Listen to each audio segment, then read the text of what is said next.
Thank you so much for being here. It is an honor to be back in Dayton, Tennessee, and at Omega Graduate School. So thank you to Dr. Riker and Dr. Anderson and the board and whoever else was responsible for asking me to come and speak, and also for the award. I'm humbled by that, and totally unexpected, but greatly appreciated.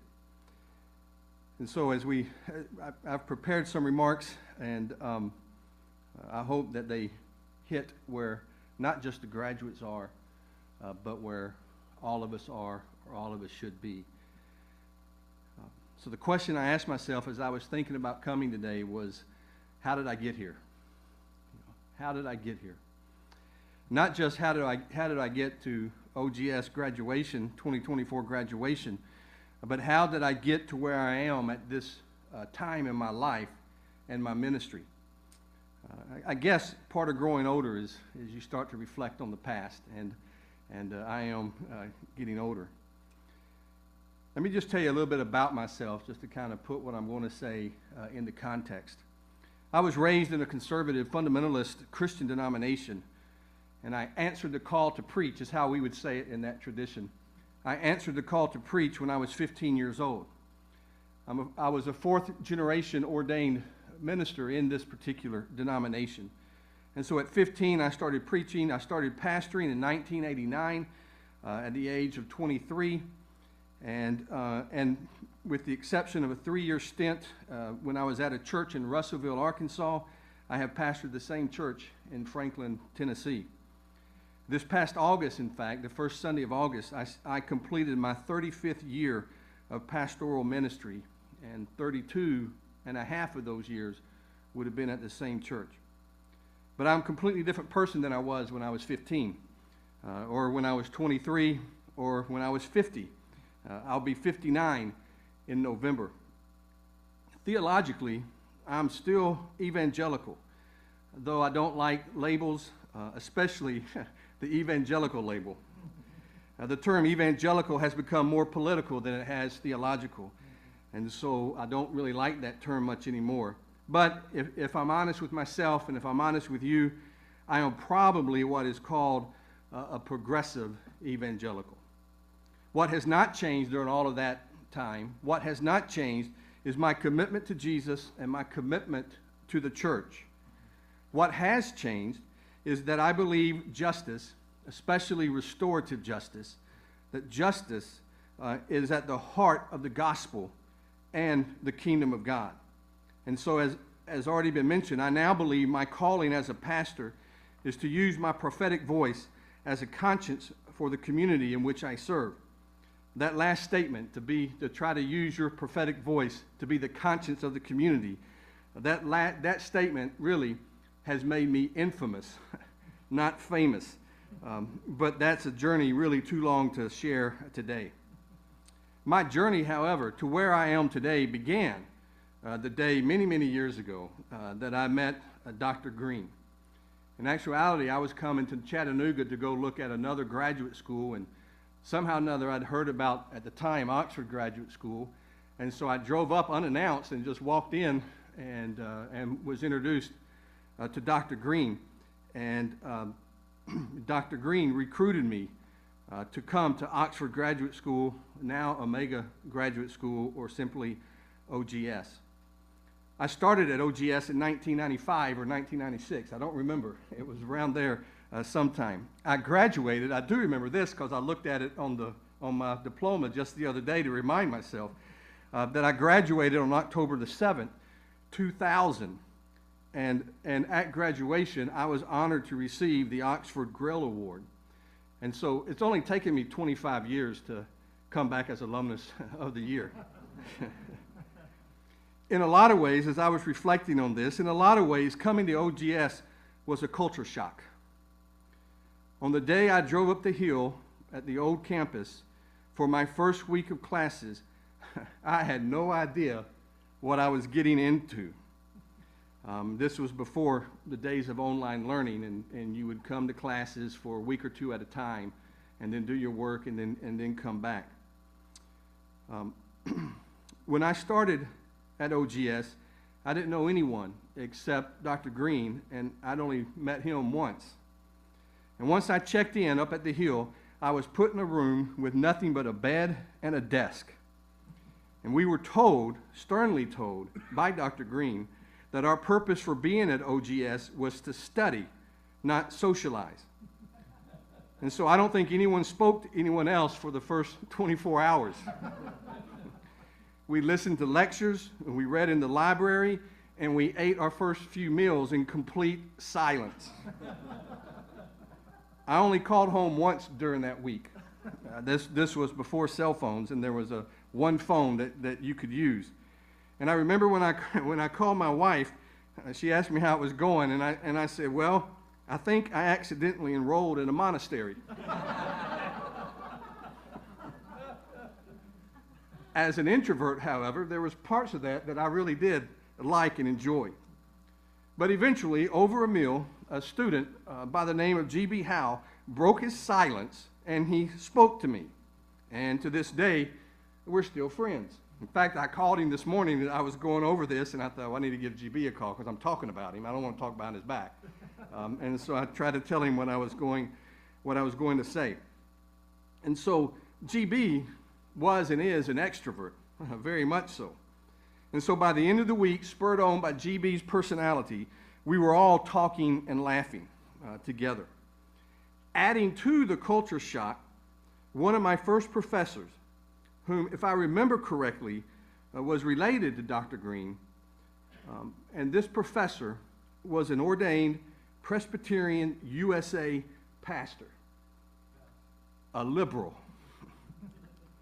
My fundamentalist upbringing made me wonder if he was even a Christian. And so for the first time in my life, I was being challenged to think outside the box of my narrow worldview. And since that day, my understanding of God's grace has expanded exponentially. I remember the first paper I wrote at OGS. I worked hard on that paper, and I was proud of the outcome. I turned it in expecting it to receive just rave reviews, kind of like Ralphie Parker in the movie A Christmas Story, if you remember when he turned in his assignment. To my surprise and disappointment, Dr. Andrews wrote on my masterpiece with a red pen in big letters, "Great sermon, horrible research."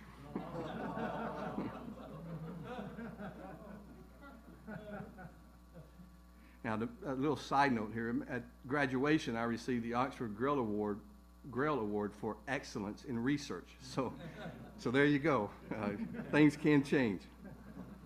But what captured me most during that first week at OGS was the emphasis on being a world changer. We heard that over and over again, that we are to change the world.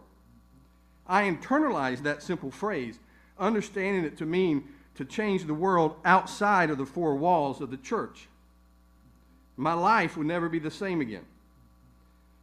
To this day, the fire that burns deep inside me is to change my small part of the world through the proclamation that with Jesus came the kingdom of God.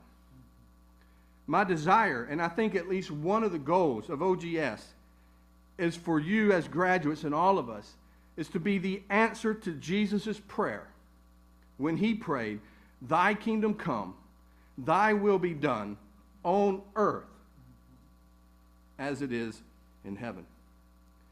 That belief, first instilled in me at OGS, has led me to be known by some as a troublemaker. But I think in the words of John Lewis, it's good trouble. This belief has given me some national notoriety. But more importantly, locally, it has earned me the reputation of being the advocacy pastor and the person who will speak out and speak with the most marginalized in my city and in my state. It hasn't been an easy journey. This belief has gained me harsh critics, mainly among the religious community. Lots of sleepless nights and a loss of friends and former colleagues. But through it all, I have seen the power of God, and I have sensed his presence in my life. I'm still standing. And one reason I think I am still standing is because of what I learned at OGS and the stories I heard. many from Dr. Green himself. One story, Dr. Green, that I have shared hundreds of times, and I always give you credit for it, has to do with church growth and cows. If you want to know what that is, ask me later, and I'll explain it to you. But I have used that story just countless times. So, graduating class of 2024. OGS changed my life so that I could make a difference in my part of the world.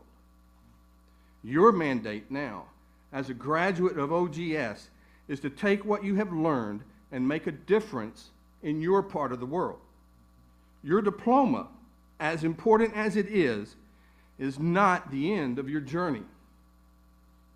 It is only the beginning. And you have been equipped and you have been called to change the world. But what does that mean, to change the world? And maybe more importantly, how do we change the world? Well, on the night Jesus was arrested, Pilate asked Jesus, "Are you the king of the Jews?"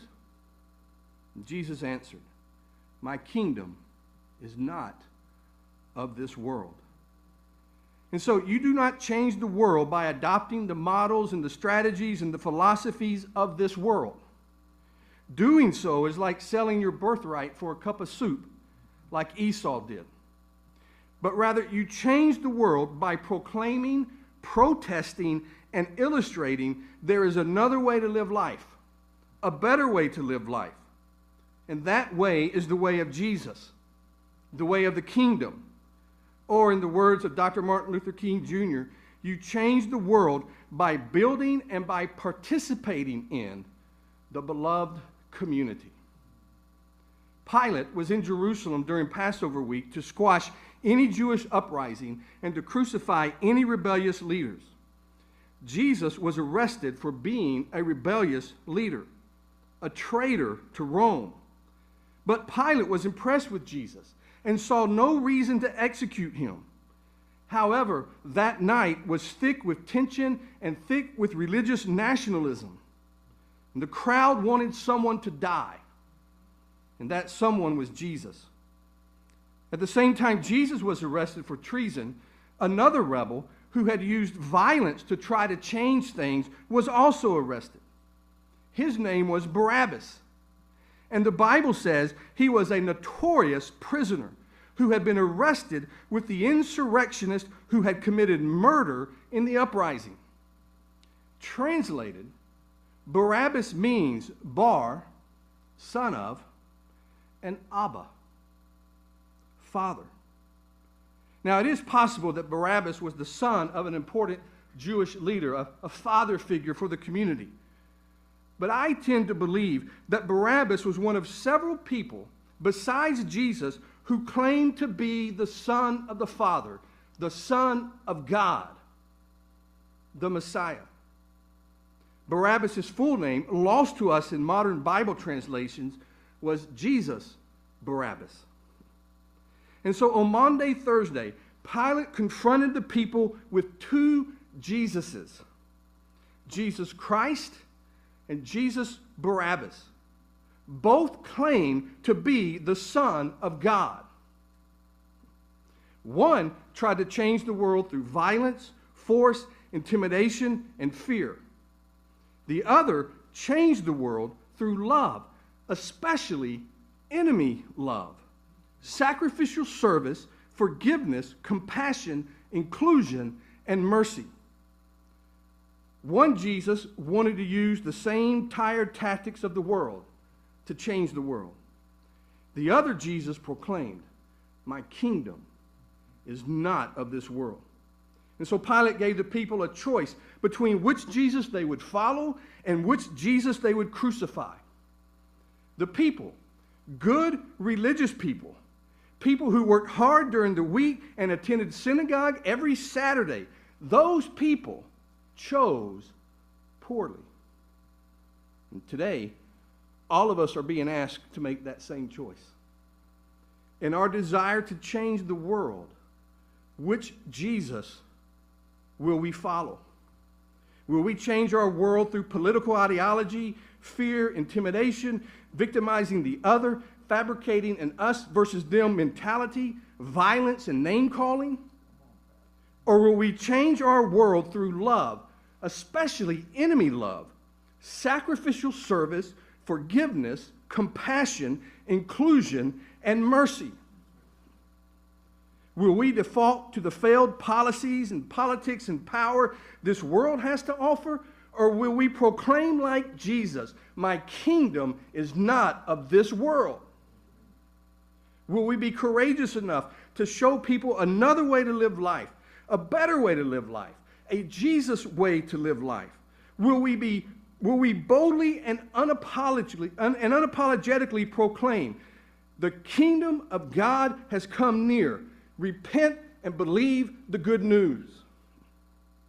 Two paths. One path leads to abundant life now and eternal life later. The other path leads to destruction, depression, and death. Which Jesus will we follow?